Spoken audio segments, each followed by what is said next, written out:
Now I know that I showed you a pole that side that gave us the idea it is 14 feet tall at the shoulder. However, this picture right here is not that tall. And that's because the lights that you see above him, they were here first.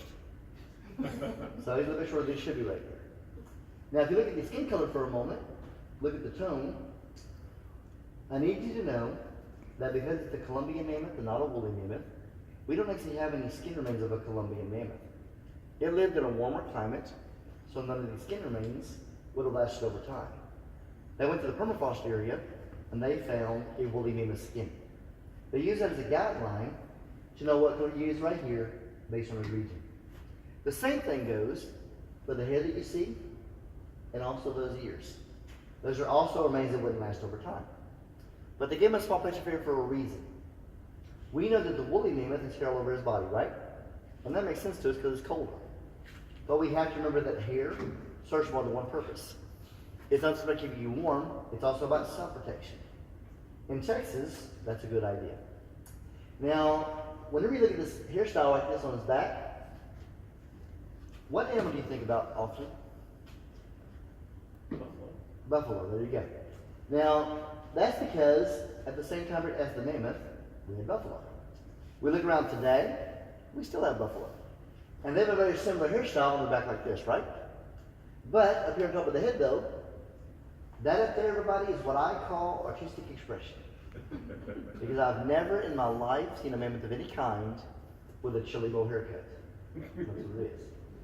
Now the ears right there. What do you think about the ears? Small. Seems small to you, right? What if I told you those are considered to be a medium-sized ear? And what they've done here, they considered two different types of elephants. Let's talk about the African elephant first, who's got the big ears. They act like a fan in the African savanna, it's warmer. Then they talk about the woolly mammoth, who's got the smaller ears, it's living in the colder climates. We have here a moderate temperate zone, so we're going to have medium-sized ears, of course. The tusk over here, these are factual. They're based on the queue over there, the bull mammoth, and they're about 11 foot long. But the biggest one on record is about 16 foot long. It was found in Post, Texas, which is up in the Lubbock area. Now to give you an idea about how much bigger our mammoth is, at the shoulder, standing at the chin, we have the Asian elephant right there. Then we have here at the cheek area, the woolly mammoth right there. Then we go up here to the eyes, and that's where we find the African elephant. So as you can see today, the African elephant is larger than the woolly mammoth also. And we do have at our Waco Zoo, two of those you can see if you want to. They're both about 10,000 pounds apiece.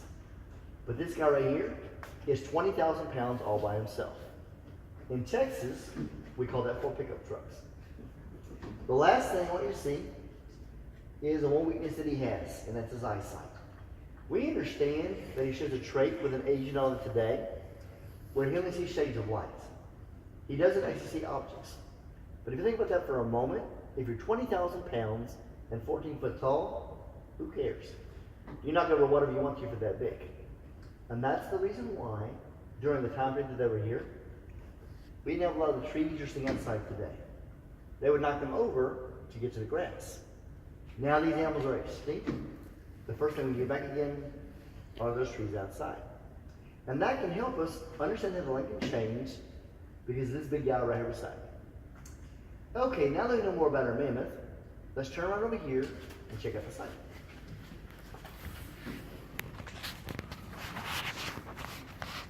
Now what you're all seeing in front of you right now is the result of not just one, not two, but 3 events. How I know this is by getting my laser pointer for a moment on the lowest level. You will see in a moment a red dot. You now see the red dot down there? Now follow the red dot across the room to that wall over there. And you'll notice on that wall over there that we have lines. These lines, everybody, they have a fancy scientific name. They're called stratum. But they have a more common name that I call them. They're called flood markers. This is how we know we had 3 events in this area that covered our mammoths completely. So one day we can come back here, uncover them, and finish the story. Now, our first event I want you to see today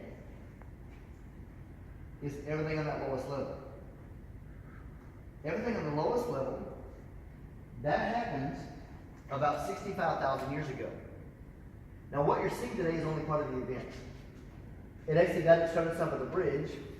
Well, they found outside 18 kilometer advance.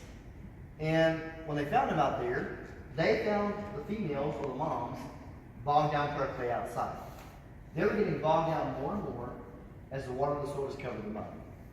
They also found outside a couple of juveniles, a couple of kids in the tusk of some of the moms. And the presumption is those moms outside were trying desperately to save their life.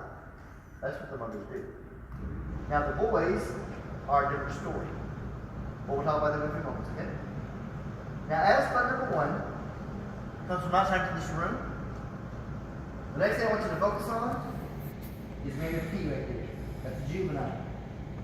Then we also have at the same level, this animal over here to the right, that over there is a camel. And I promise you, when we get around the corner over there to that camel, we'll talk about it some more, okay?